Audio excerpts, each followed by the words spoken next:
I stood in the hospital corridor, staring through the glass window at the tiny baby wrapped in pink blankets. My niece, Emma.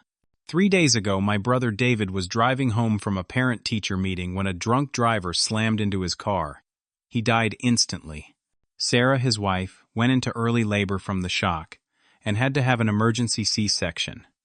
She was still recovering in a room down the hall, sedated and broken. I was the only one here, the only family Emma had in this moment. I pressed my palm against the cool glass and wondered how I could possibly fill the shoes David left behind. Before I tell you how a promise to my brother turned into something I never expected, let me know where you are watching from in the comments below. Hit that like button and subscribe if you want to hear how family love and sacrifice can collide in ways you never saw coming. Now let me take you back to where it all began. I need to start by telling you about David. He was not just my brother, he was my hero. After our parents divorced when I was 7, David practically raised me. He was only 9 at the time, but he took care of me in ways our father never did. He helped me with homework, walked me to school, made sure I ate breakfast. When I turned 29 and got my engineering degree, David was the first person I called. He cried on the phone that day. That is the kind of man he was. David met Sarah at a community health fair where he was volunteering. She was a nurse working the blood pressure booth, and he pretended to feel dizzy just so he could talk to her. They got married 3 years later in a small ceremony by the lake. I was his best man. Sarah fit into our family like she had always been there. She laughed at my terrible jokes, brought me homemade soup when I was sick, and treated me like the little brother she never had. Their house was a cozy 2-bedroom cottage on Maple Street with a blue door and a garden Sarah tended every weekend. David taught history at the local high school, and Sarah worked the evening shift at County General. They were planning to start a family, and when Sarah got pregnant, David called me at 2 in the morning to tell me the news. I could hear him crying happy tears through the phone. That October night changed everything. I was working late at my desk when my phone rang at 9:47. It was a number I did not recognize. A nurse told me there had been an accident, and I needed to come to Memorial Hospital immediately. I drove through red lights, my hands shaking on the wheel. When I got there, a doctor with tired eyes told me David did not make it. The other driver walked away with minor injuries. David was gone. Sarah was in surgery. The trauma sent her into premature labor at 38 weeks. I sat in that waiting room for 6 hours alone watching the clock tick. Nurses walked past with clipboards. Families hugged in corners. I just sat there numb. When they finally let me see Emma through the nursery window, something shifted inside me. This little girl would never know her father. She would never hear his laugh, or feel him toss her in the air, or listen to his bedtime stories. That responsibility fell to me now. The funeral was on a gray Thursday afternoon. Rain tapped against the church windows as I stood at the podium and read a eulogy I had written at 3 in the morning. I talked about David's kindness, his dedication to his students, the way he could make anyone feel important. Sarah sat in the front row, pale and hollow, holding Emma against her chest. She did not cry. She just stared at the casket with empty eyes. After the service, Sarah's parents flew in from Arizona. Robert was a retired police officer with silver hair and a firm handshake. Patricia was a retired school principal who wore pearls and spoke in clipped sentences. They wanted Sarah to move back home with them. They said she needed support, that she could not handle a newborn alone. But Sarah refused. She wanted to stay in the house she and David had built together. She wanted to raise Emma, where David's presence still lingered in every room. That is when I made my decision. I told Sarah I would move in to help. Just temporarily, I said. Just until she got back on her feet. I packed a bag, brought my laptop, and set up camp on their living room couch. That first week was chaos. Emma cried every 2 hours. Sarah was still recovering from surgery and could barely walk. I learned how to change diapers by watching videos on my phone at 3 in the morning. I figured out how to mix formula, how to burp a baby, how to recognize the difference between a hungry cry and a tired cry. Sarah would sit in the nursery rocking chair at night, holding Emma and staring out the window. Sometimes I would hear her crying softly. I never knew what to say, so I would just bring her tea and sit nearby until she was ready to go back to bed. My boss let me work remotely for a while, so I spent my days answering emails with Emma, asleep on my chest, and my nights learning how to be the support system Sarah needed. Slowly we found a rhythm. I would wake up first and make coffee. Sarah would feed Emma while I made breakfast. We would take turns doing laundry, washing bottles, and keeping the house from falling apart. In the evenings after Emma went to sleep, Sarah and I would sit on the couch and watch old movies without really paying attention. We did not talk much about David at first. The grief was too raw, too big to fit into words. But we were there for each other in the silence, and sometimes that was enough. 6 months passed. Spring arrived with blooming flowers and longer days. Emma started smiling, then laughing, then reaching for things with her tiny hands. Sarah was getting stronger both physically and emotionally. She went back to work part-time and I adjusted my schedule so I could be home when she was not. We had become a team. We moved around each other in the kitchen, like dancers who had practiced the same routine 100 times. I knew how she liked her coffee. She knew I hated doing dishes, but would do them anyway if she asked. One night in April, Sarah and I were sitting on the porch after putting Emma to bed. The air was warm, and fireflies blinked in the yard. We were drinking lemonade and talking about nothing important when Sarah laughed at something I said. It was the first real laugh I had heard from her since the funeral. The sound caught me off guard. I looked at her, really looked at her, and felt something shift in my chest. It was not just affection or friendship. It was something deeper. Something that scared me. I pushed the feeling down. This was David's wife, my brother's widow. I had no right to feel anything beyond familial care. But over the next few weeks, I could not stop noticing little things. The way Sarah tucked her hair behind her ear when she was concentrating. The way she hummed while folding laundry. The way her eyes softened when she looked at Emma. I felt guilty every time my thoughts wandered, so I buried myself in work and tried to ignore what was growing inside me. Then came Emma's first birthday.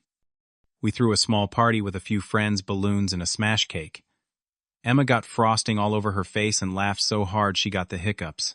Sarah took 1,000,000 pictures, and for the first time in a year, the house felt full of light. After everyone left and Emma was asleep, Sarah and I cleaned up together. She was washing dishes when she suddenly stopped and started crying. I put down the dish towel and walked over to her. I asked her what was wrong, and she just shook her head and said she felt so alone. Not physically alone, she clarified, but alone in a way that made her chest hurt. I did the only thing I could think of. I hugged her. She leaned into me and cried into my shoulder, and I held her while she let it all out. When she finally pulled back, our faces were inches apart.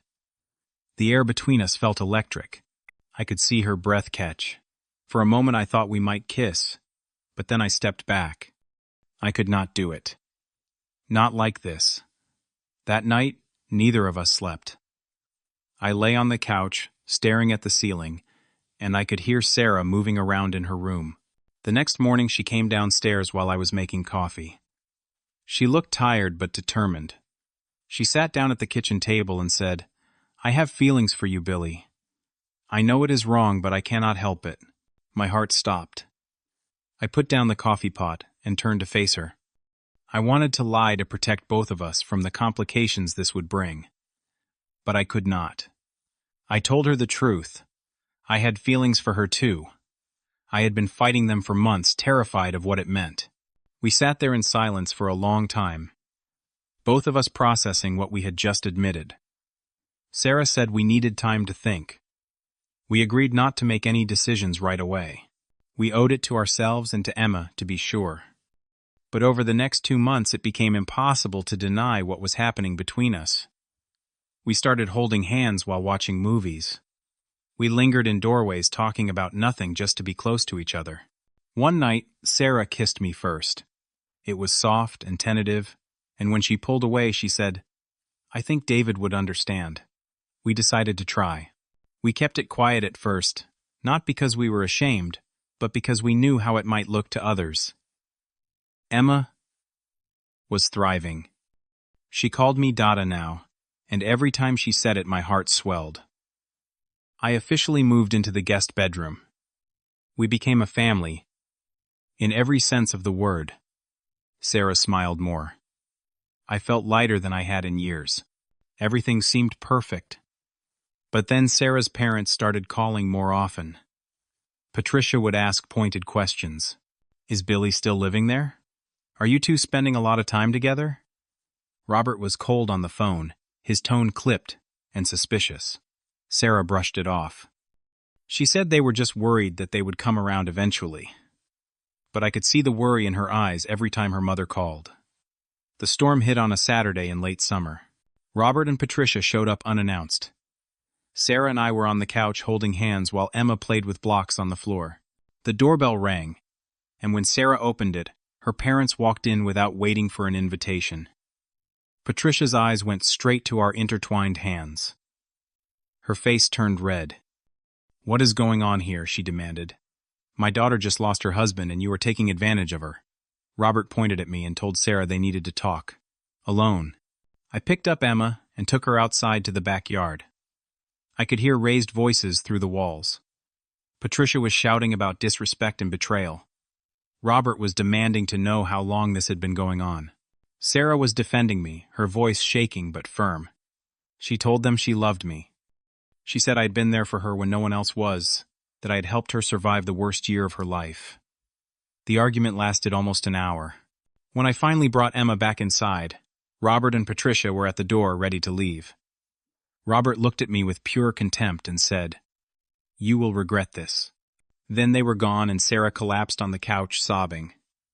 I held her and told her it would be okay, but I did not believe my own words. 1 week later, a thick envelope arrived in the mail. Sarah opened it with shaking hands. It was a letter from a law firm representing Robert and Patricia Sullivan. They were filing for custody of Emma. The letter stated that Sarah was living with a man who was not her husband, creating an unstable environment for a child.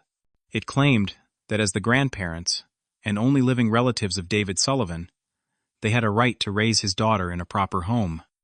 Sarah read the letter 3 times before she could speak. When she finally looked up at me, her face was drained of color.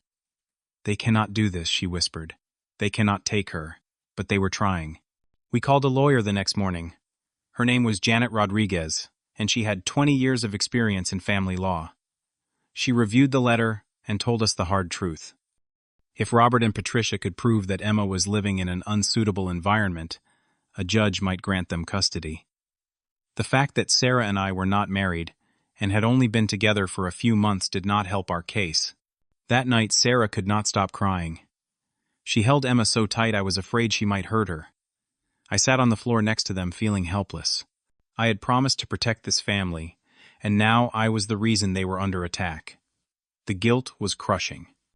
But then an idea formed.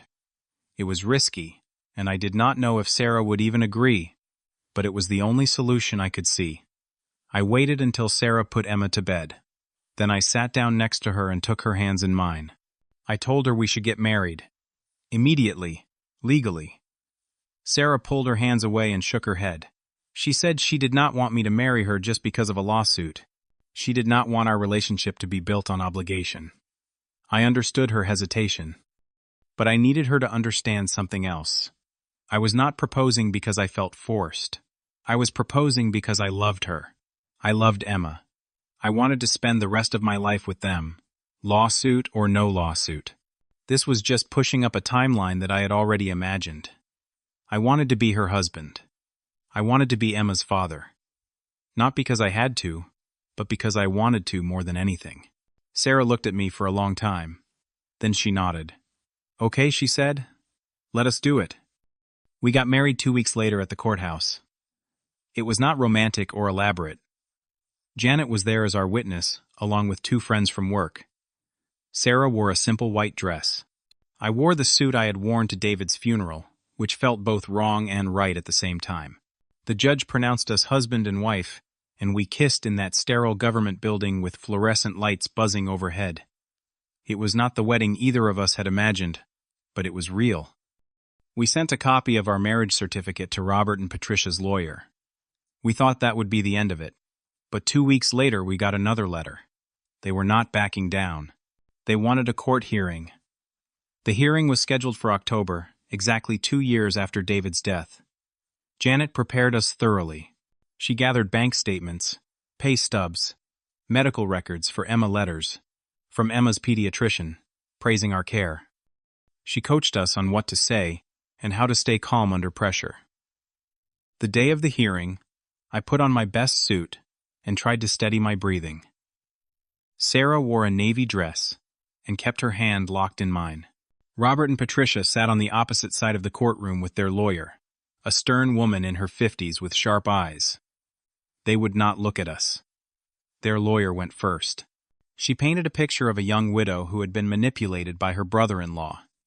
She suggested that I had taken advantage of Sarah's vulnerability, that I had moved into the house under the guise of helping and then seduced her. She argued that Emma deserved to grow up with her grandparents, the only blood relatives of her father, in a stable and traditional home. It took everything in me not to stand up and shout, but Janet had warned me this would happen. I stayed silent and let her do her job. When it was our turn, Janet presented the facts calmly and clearly. She showed the judge my financial records, proving I had a stable job and income. She showed photos of our home, clean and child-friendly. She submitted letters from Emma's doctor confirming that the child was healthy, well cared for, and thriving. She explained that I had been living with Sarah since Emma's birth, that I had been her primary caregiver alongside Sarah, and that Emma called me Dad. Then Janet called me to the stand. I swore to tell the truth and sat down. Janet asked me to explain my relationship with Sarah. I told the truth. I said that after David died, I stepped in because it was the right thing to do. I loved my brother, and I loved his family. Over time, my feelings for Sarah changed, but those feelings were real and genuine. I was not taking advantage of anyone. I was honoring my brother's memory by caring for the people he loved most. The opposing lawyer tried to rattle me. She asked if I felt guilty for falling in love with my brother's widow. I said yes at first, but then I realized that love is not a betrayal. David would have wanted Sarah to be happy. He would have wanted Emma to grow up in a home filled with love. And that is exactly what we were providing. Sarah testified next. She spoke clearly and without hesitation. She said that I had saved her life, that without me she did not know if she would have survived that first year. She said she loved me, not because I reminded her of David, but because I was my own person. She said Emma was loved safe and happy, and that tearing her away from the only home she had ever known would be cruel. When it was over, the judge took a recess to review the evidence. We sat in the hallway for 2 hours, barely speaking. Finally, we were called back in. The judge, a woman in her 60s with gray hair and kind eyes, looked directly at Robert and Patricia. She said she understood their grief and their desire to be close to their granddaughter. But Emma's best interests had to come first.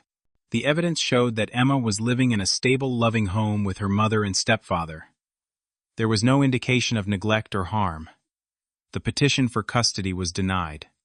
Patricia gasped. Robert put his head in his hands. Sarah squeezed my hand so hard I thought she might break my fingers. We had won. The weeks after the hearing were strange. Sarah and I were relieved, but also exhausted. We had been living in survival mode for so long that we did not know how to relax. Emma, oblivious to the drama, continued to grow and thrive. She started talking in full sentences, telling us elaborate stories about her stuffed animals and demanding pancakes for breakfast every morning. One evening, about a month after the hearing, Sarah's phone rang. It was Patricia. Sarah hesitated, then answered.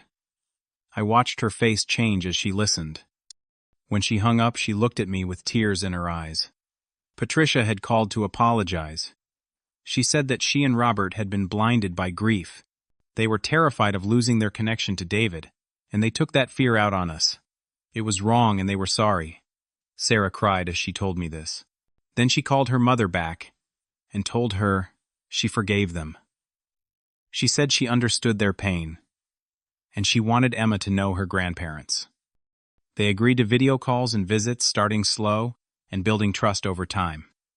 2 months later, Robert and Patricia flew out for Thanksgiving. It was awkward at first. Robert shook my hand stiffly, and Patricia hugged Sarah for a long time. But as the day went on, the tension eased. Robert got down on the floor and played blocks with Emma. Patricia helped Sarah make pumpkin pie. By the end of the night, we were all sitting around the table laughing at Emma's attempt to say cranberry sauce.